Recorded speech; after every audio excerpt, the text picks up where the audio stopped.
Let's go now to the Pacific, where Prime Minister Anthony Albanese has arrived in Samoa for the Commonwealth Heads of Government meeting.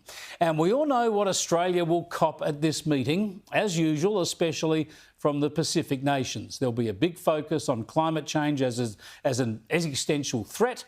It's already started in the CHOGM videos. One of the things, of course, we have to recognise is sort of this triple planetary crisis that we have, okay? Climate change, biodiversity loss and pollution.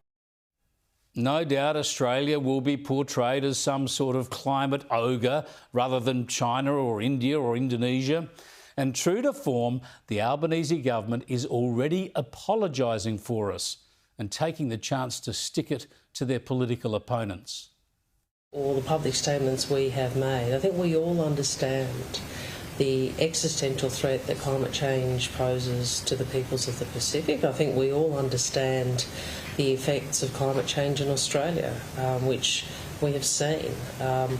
We're not a government like Mr Abbott's and Mr Morrison's, or that that has the views Mr Dutton has demonstrated, where the science of climate change isn't accepted and the experience of Pacific peoples is diminished. You remember him talking about making jokes about water lapping at the door. So we understand the extent of this. Yeah, so we can all see where this is going. We've seen this movie before. So I thought it might be worthwhile sharing some facts about how Pacific nations generate their electricity.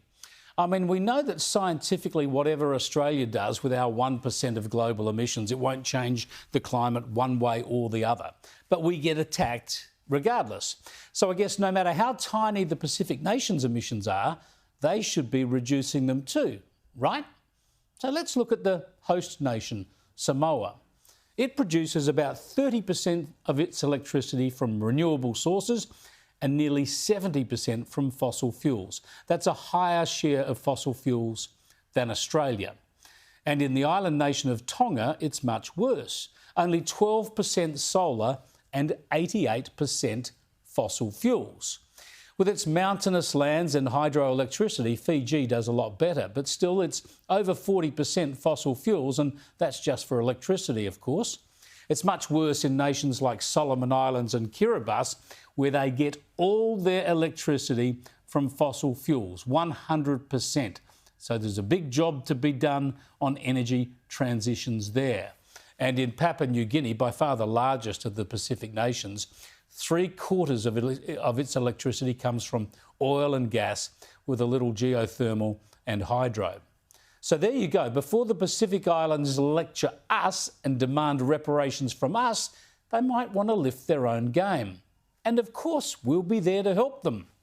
No doubt they'll tell us that renewables are difficult and impractical and expensive to establish, to which I would say, you don't say.